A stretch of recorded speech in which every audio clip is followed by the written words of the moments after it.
Hi friends, நம்ம இன்னைக்கு பயிற்சி 6-2 7வது கணக்கு பார்க்க போகிறோம். அதுக்கு முன்னாடி உங்களுக்கு ஏதாவது டவுட்ஸ் இருக்குது அப்படின்னா கமெண்ட் பண்ணுங்கள். வீடியோவை ஸ்கிப் பண்ணாமல் பாருங்கள், அப்போ தான் நான் சொல்லித்தரது உங்களுக்கு தெளிவாக புரியும். இப்போது 7வது கணக்கு என்ன கொடுத்துருக்காங்க? தரையில் உள்ள ஒரு செங்குத்து கம்பம் 1:9 என்ற விகிதத்தில் பிரிக்கப்பட்டுள்ளது. மேற்பகுதியை காட்டிலும் கீழ்ப்பகுதி குறைவாக உள்ளது. கம்பத்தின் அடியிலிருந்து 25 மீட்டர் தொலைவில் உள்ள ஒரு புள்ளியிலிருந்து கம்பத்தின் மேல் பகுதியின் உச்சியின் ஏற்ற கோணம் அதன் கீழ்ப்பகுதியின் உச்சியின் ஏற்ற கோணத்தைப் போல 2 மடங்காக இருந்தால் கம்பத்தின் உயரம் என்ன அப்படின்னு கேட்டிருக்காங்க. இப்போ ஃபஸ்ட்டு இதுக்கான டயக்ராம் போட்டு போகிறோம். ஓகேவா? எப்படின்னு பாருங்கள். தரையில் உள்ள ஒரு செங்குத்து கம்பம் 1:9 என்ற விகிதத்தில் பிரிக்கப்பட்டுள்ளதுன்னு கொடுத்துருக்காங்களா? பாருங்க,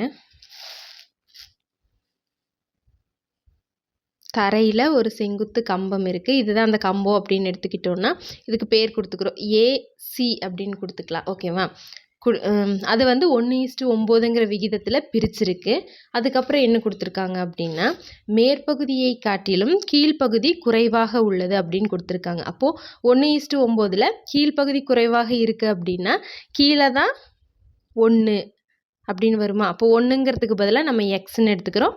மேலே அப்போ 9ங்கிற விகிதத்தில் இருக்குன்னா அதை 9x அப்படின்னு எடுத்துக்கிறோம். ஓகேவா? இதை எடுத்துக்கிறோம். அடுத்து என்ன கொடுத்துருக்காங்க? கம்பத்தின் அடியிலிருந்து 25 மீட்டர் தொலைவில் உள்ள ஒரு புள்ளியிலிருந்து கம்பத்தின் மேல் பகுதியின் உச்சியின் ஏற்ற கோணம் அதன் கீழ்ப்பகுதியின் உச்சியின் ஏற்ற கோணத்தைப் போல 2 மடங்காக இருந்தால் கம்பத்தின் உயரம் என்ன அப்படின்னு கேட்டிருக்காங்க. அதாவது கம்பத்தோட அடியிலிருந்து 25 மீட்டர் தொலைவில் உள்ள ஒரு புள்ளி. இங்கே பாருங்கள், அடியிலிருந்து 25 மீட்டர் தொலைவில் உள்ள ஒரு புள்ளி, அதை என்னென்ன இங்கே பிரிக்கிற புள்ளியை பி அப்படின்னு எடுத்துக்கலாம். அடுத்து இங்கே தொலைவில் இருக்கிற ஒரு புள்ளியை டி அப்படின்னு எடுத்துக்கிறோம். 25 மீட்டர் தொலைவில் 25 மீட்டர் உள்ள ஒரு புள்ளியிலிருந்து கம்பத்தின் மேல் பகுதியின் உச்சியின் கோணம் அதன் கீழ்ப்பகுதியின் உச்சியின் கோணத்தை போல 2 மடங்கு, அதாவது கீழே இருக்கிறத விட மேலே இருக்கிறது 2 மடங்குன்னு கொடுத்துருக்காங்க. அப்போது இங்கே பார்க்கும்போது தீட்டா அப்படின்னு எடுத்துக்கிட்டோம் அப்படின்னா இங்கே பார்க்கும்போது 2 தீட்டா. ஓகேவா? 2 மடங்கு. இங்கே தீட்டான்னு எடுத்துக்கிட்டோம் அப்படின்னா இங்கே 2 தீட்டா அப்படின்னு வரும். அடுத்து இருந்தால் கம்பத்தின் உயரம் என்னன்னு கேட்குறாங்க. அதாவது ஏசி தான் நம்ம இப்போ கண்டுபிடிக்கணும். இப்போ இதில் ஒரு செங்கோண முக்கோணம் ஃபார்ம் ஆகுது. இப்போ இதுதான் டயக்ராம். இந்த மாதிரி கணக்குகளுக்கு எல்லாமே ஃபஸ்ட்டு டயக்ராம் ஒன்று தெளிவாக போட்டுட்டோம் அப்படின்னா கணக்கு பாதி கணக்கு முடிஞ்ச மாதிரி தான். அதுக்கப்புறம் தான் ஸ்டெப்ஸ் எல்லாமே. ஃபஸ்ட்டு டயக்ராம் ஒன்று தெளிவாக போட்டாலே நம்ம ஈஸியாக கணக்குகளை போட்டுடலாம். இப்போ பாருங்கள், டயக்ராம் போட்டாச்சு. அடுத்து என்னது? அடுத்து என்னென்ன எடுத்திருக்கோமோ அதை எடுத்து எழுத போகிறோம். என்ன எடுத்திருக்கோம்? கம்பத்தின் உயரம் ஏசி, கம்பத்தின் உயரம் ஏசி என்க. அதாவது ஏசி ஈக்குவல் டு இங்கே எக்ஸ், இங்கே 9xன்னு எடுத்திருக்கோம். அது என்னென்னு எடுத்துக்கலாம்னா 10x. ஓகேவா? அடுத்து என்ன எடுத்துக்கிட்டோம்? இங்கே கம்பத்தின் அடிக்கும் தொலைவில் உள்ள ஒரு புள்ளிக்கும் இடைப்பட்ட தொலைவு. கம்பத்தின் அடிக்கும் புள்ளிக்கும் இடைப்பட்ட தொலைவு. கம்பத்தின்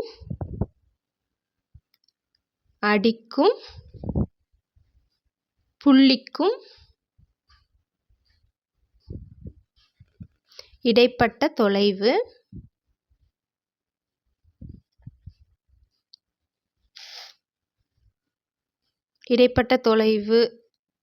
என்ன? சிடி என்க. அதில் சிடி ஈக்குவல் டு 25 மீட்டர். ஓகேவா? இப்போ இந்த 2 எடுத்தாச்சு. அடுத்து இந்த பிங்கிற புள்ளி பிரிக்குதா, அதை எடுத்து எழுதிடலாம். என்னென்னு எழுதலாம்? கம்பத்தை 1:9 என்ற விகிதத்தில் பிரிக்கும் புள்ளி பி. கம்பத்தை 1:9 என்ற விகிதத்தில் பிரிக்கும் புள்ளி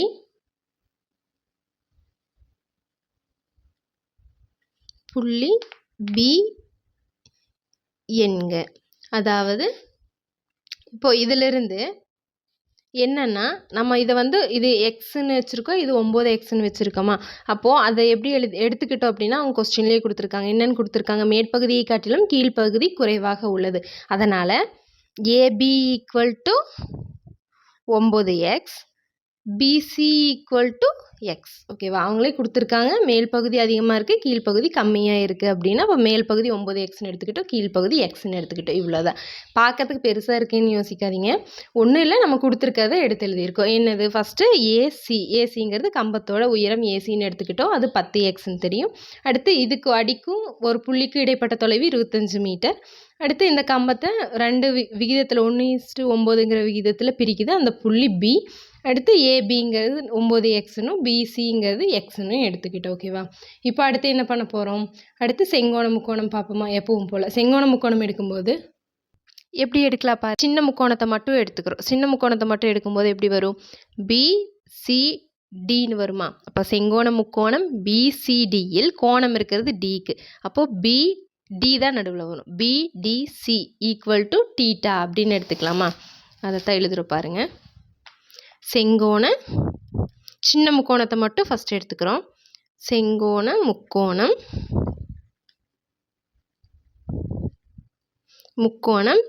பிசிடியில் கோணம் பிடிசி ஈக்குவல் டு டீட்டா. இப்போ என்ன டீட்டா நம்ம எடுத்துக்கணும், இங்கே எதிர்பக்கம், இங்கே அடுத்துள்ள பக்கம். அப்போது ரெண்டு வர மாதிரி என்ன theta, tan theta. Tan theta equal to எதிர்பக்கம் பை அடுத்துள்ள பக்கம். இப்போ டேன் டீட்டாக்கு டீட்டான்னு தான் நம்ம வச்சுருக்கோம், அதனால் அது எதுவும் சேஞ்ச் ஆகாது. டேன் டீட்டான்னு அப்படியே இருக்குது. எதிர்பக்கம்ங்கிறது இங்கே என்ன, பிசி. அடுத்துள்ள பக்கம்ங்கிறது சிடி. அப்போது பிசிக்கு பதிலாக எக்ஸ்ன்னு எடுத்துக்கிட்டோம். சிடியோட டிஸ்டன்ஸ் 25. அப்போது tan theta equal to X by 25ன்னு வருதா. இதை வந்து ஃபஸ்ட்டு 1ன்னு எடுத்துக்கிறோம். ஓகேவா, இப்போ அடுத்து ரெண்டாவது செங்கோண முக்கோணம் பார்க்குறோம். ரெண்டாவது எந்த செங்கோண முக்கோணம், இந்த மொத்தமாக சேர்த்து ஏசிடி. செங்கோண முக்கோணம் ஏசிடியில் கோணம் ஏடிசி ஈக்குவல் டு 2 டீட்டா அப்படின்னு எடுத்துக்கலாம். செங்கோண முக்கோணம் ஏசிடியில் கோணம் ஏடிசி ஈக்குவல் டு 2 டீட்டா அப்படின்னு எடுத்துக்கிட்டோம். இப்போ இதுலேயும் டேன் டீட்டா தான். டேன் டீட்டா ஈக்குவல் டு எதிர்பக்கம் பை அடுத்துள்ள பக்கம். இப்போ இங்கே டேன் டீட்டாக்கு பதிலாக நம்ம என்னன்னு கொடுக்கணும், 2 டீட்டா அப்படின்னு கொடுக்கணும். அப்போது டேன் 2 டீட்டா ஈக்குவல் டு எதிர்பக்கம்ங்கிறது இங்கே என்ன, ஏசி பை சிடி. ஓகேவா, இப்போது ஏசிங்கிறது எப்படி வரும், ஏசிங்கிறது எக்ஸ் ப்ளஸ் 9. இங்கே பாருங்கள், ஏசிங்கிறத 9x ப்ளஸ் எக்ஸ்ன்னு எழுதலாமா, பிரித்து எழுதலாமா. ஏசிங்கிறத அதாவது AB plus BC divided by சிடிங்கிறது நம்மளுக்கு தெரியும் 25ன்னு. அப்போ இந்த ஏபி ப்ளஸ் பிசிங்கிறது 9x plus X equal to 25. ஓகேவா, இப்போ இந்த ரெண்டையும் கூட்டணும் அப்படின்னா 10x பை 25ன்னு வருமா. அதாவது tan 2 theta equal to 10x by 25. இப்போ இதை கேன்சல் பண்ணுங்கள். 5ஆம் வாய்ப்பாட்டில் கேன்சல் பண்ணோன்னா 2 5 10 5 25. அப்போ எப்படி வருது, tan 2 theta equal to 2x by 5 அப்படின்னு வருதா. இப்போ இதில் இங்கே பாருங்கள் tan 2 thetaன்னு இருக்குது. நம்ம எப்படி கண்டுபிடிச்சி வச்சுருக்கோன்னு பாரு. இதில் நம்மளுக்கு tan தீட்டா தான் தெரியும், எக்ஸ் பை 25ன்னு நம்ம ஃபஸ்ட்டுன்னு எடுத்து வச்சுருக்கோம். tan தீட்டா தான் தெரியும். ஆனால் நம்மளுக்கு என்ன இப்போ வந்திருக்கு, tan 2 தீட்டான்னு இருக்கா. அப்போ இந்த 2 தீட்டாங்கிறத நம்ம மாற்றணும். எப்படி மாற்றணும், tan தீட்டாவாக மாற்றணும். இதுக்கு ஒரு ஃபார்முலா இருக்குது. tan 2 தீட்டாவோட ஃபார்முலா என்ன அப்படின்னா, tan 2 theta equal to 2 tan theta divided by 1 minus tan square theta. ஓகேவா, இதுதான் ஃபார்முலா. இப்போது இந்த tan 2 thetaக்கு பதிலாக இதை சப்ஸ்டியூட் பண்ணோம் அப்படின்னா tan theta அப்படின்னு வந்துடுது. அப்போ இதை எடுத்து எழுதிக்கலாம் பாருங்கள். என்னென்னு எழுதலாம், 2 tan theta divided by 1 minus tan square theta. ஓகேவா, அதாவது 2 theta நம்மளுக்கு இல்லை, நம்ம ஒன்றில் ஃபஸ்ட்டு வச்சுருக்கிறது tan theta தான் வச்சுருக்கோம். அதனால் அதுக்கு வேண்டி இந்த ஃபார்முலாவை நம்ம இங்கே எடுத்து எழுதியிருக்கோம். Equal to 2x/5. இப்போ tan தீட்டாக்கு பதிலாக என்னன்னு போடலாம், x/25 நம்ம ஃபஸ்ட் ஈக்குவேஷனில் எடுத்திருக்கோம், அதை எடுத்து போடுறோம். அப்போ 2 tan தீட்டாக்கு பதிலாக என்னன்னு வரும், x/25 divided by 1 minus tan square தீட்டான்னு இருக்கா, அப்போ x/25 the whole square equal to 2x/5. ஓகேவா, இப்போ இது எல்லாத்தையும் சுருக்கணும், அவ்வளோதான். அப்போது 2 into xன்னு இருக்கிறத 2x divided by 25 வந்துடும். கீழே இதை சுருக்குற பாருங்கள் எப்படின்னா, 1 மைனஸ் இந்த ஸ்கொயர் அப்போ எக்ஸுக்கு வரும், எக்ஸ் ஸ்கொயர்னு வரும். இங்கே 25 ஸ்கொயர் பண்ணால் 25 × 25 625. ஓகேவா, 25 2 தடவை போட்டு பெருக்கணும், 2ஆல் பெருக்கக்கூடாது, 2 தடவை போட்டு பெருக்கணும். அப்போ 25 × 25 625ன்னு வரும். இந்த சைடு இருக்கிறத அப்படியே வச்சுக்கிறோம், 2x divided by 5ங்கிறது அப்படியே இருக்குது. இப்போ பாருங்கள், இங்கே 2x divided by 25ங்கிறது அப்படியே இருக்குது.